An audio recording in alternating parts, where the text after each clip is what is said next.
जय श्री कृष्णा। राधे राधे। श्री शिवाय नमस्तुभ्यम। आज हम आपको गणगौर की कहानी कहते हैं, जो इस प्रकार है।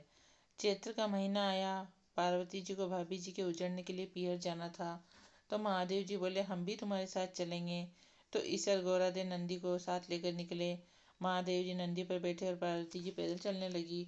तो लोग कहने लगे, देखो, आदमी तो सवारी पर बैठा है, औरत को पैदल चला रहा है। महादेव जी उतरे, पार्वती जी को नंदी पर बिठाया। ये देख लोग कहने लगे, देखो, औरत सवारी पर बैठी है और पति पैदल चल रहा है। ऐसा सुन पार्वती जी भी उतर गए। दोनों पैदल चलने लगे।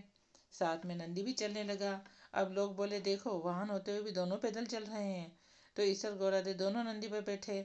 लोग बोले, देखो, छोटे से जीव पर दोनों जने बैठे हैं। पार्वती जी बोली, भगवान, दुनिया कैसी है, नंदी पर बैठने नहीं दे, पैदल चलने नहीं दे।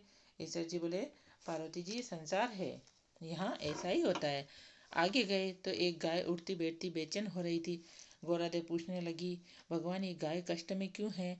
तो ईश्वर जी बोले, इसके बछड़ा होने वाला है। गौरादी जी बोली, बच्चे के लिए इतना कष्ट मुझे सहन नहीं होगा, मेरी गांड दे दो। ईश्वर जी बोले, आगे चलो। आगे गए तो घोड़ी उठ बैठ करती हुई दिखी। गौरादी जी बोले, इस घोड़ी को क्या कष्ट है?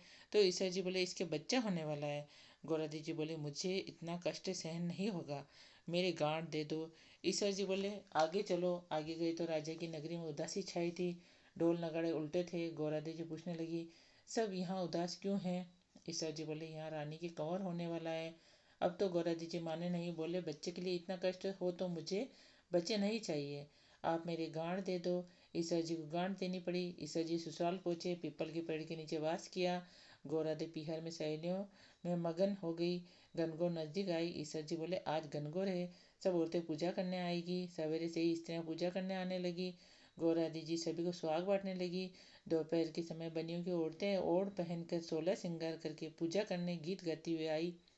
गौरादे बोली, सुहाग तो सारा बांट दिया, ये औरतें तो अब आई है। ईसा जी बोले, गौरादे, चिट्टी उंगली जल में घोलो, नैनों का सुरमा निकालो, मांग से सिंदूर निकालो, टिक्की में से रोली निकालो और सभी स्त्रियों को अमर सुहाग दो। इस वक्त गौरादी जी के मांग का सिंदूर, चिट्टी उंगली की मेहंदी, टिक्की से रोली, आंखों का काजल लेके लोटे के जल में डालकर जवार से सभी पूजा में आई कन्याओं व स्त्रियों के अमर सुहाग के छिटे देवे। गौरादे ने ईश्वर जी के कहे अनुसार सबको अमर सुहाग दिया। अब ईश्वर गौरादी जी घर आए। ईश्वर जी जिमने बैठे, जितना बनाया सब जिम गए। अब गौरादी जी जिमने बैठे तो माँ बोली, बेटी, मैं थोड़ा और भोजन बनाती हूँ। तो बेटी बोली, माँ, मैं तो बेटी हूँ, कुछ भी खा लूँगी। और गौरादी जी ने जला बाटिया बथुए की पिंडी खाकर लोटा भर पानी पी लिया। माँ ने सीख दी। वहां से निकलकर ईश्वर गौरादे जी पीपल के नीचे आए। ठंडी छांव में थकी हुई पार्वती जी को नींद आ गई। ईश्वर जी ने पार्वती जी के पेट की ढकनी खोली। देखा तो जला हुआ बाटिया और बथुए की पिंडी थोड़े से पानी के साथ पड़ी थी। ईश्वर जी ने ढकनी वापस ढक दी। पार्वती जी जागे तो ईश्वर जी ने पूछा, गौरादे जी, क्या क्या जिमा? गौरादी जी बोले, ईश्वर जी, जो आपने जिमा वही हमने जिमा। ईश्वर जी कहने लगे, पार्वती जी, सच बोलो। गौरादे बोली, रसोई में माँ भेद थोड़ी ना करेगी। ईश्वर जी बोले, गौरादे, तुम्हारे पेट में जला बाटिया व बथुए की पिंडी के अलावा थोड़ा सा जल है। गौरादे बहुत नाराज हुई और बोली, देखो भगवान, आज तो आपने मेरी पेट की ढकनी खोली, ऐसा जगत के साथ मत करना। पीहर की बात ससुराल में और ससुराल की बात पीहर में ही कहनी चाहिए।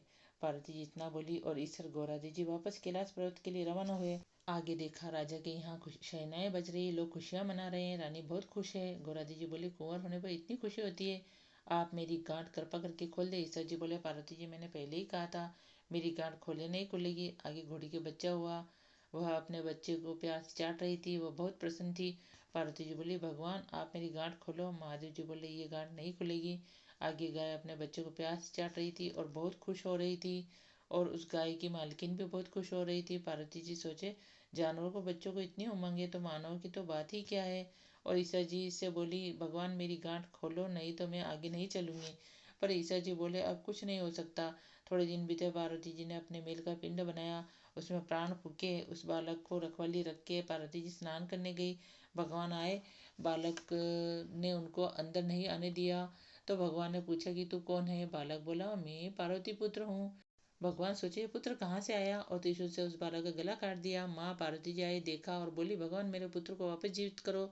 तो शिव जी ने गणों को भेजा कि जो कोई स्त्री अपने पुत्र से विमुख होकर सो रही हो, उसी बच्चे का सिर काट कर ले आओ। गण सभी जगह घूमते घूमते जंगल में पहुंचे, जहाँ एक हथिनी अपने बच्चे से विमुख होकर सो रही थी। गण उसका सिर काट लाए। भगवान ने उस सिर को बालक के शरीर पर जोड़ दिया और अमृत का छींटा दिया और बोले, दुनिया में सबसे पहले गौरी पुत्र गणेश जी की पूजा होगी, बाद में दूसरे देवी देवता की पूजा होगी। खोटी की खरी, अधूरी की पूरी। हे गणगौर माता, हम सबको अमर सुहाग देना। जय श्री कृष्ण। राधे राधे।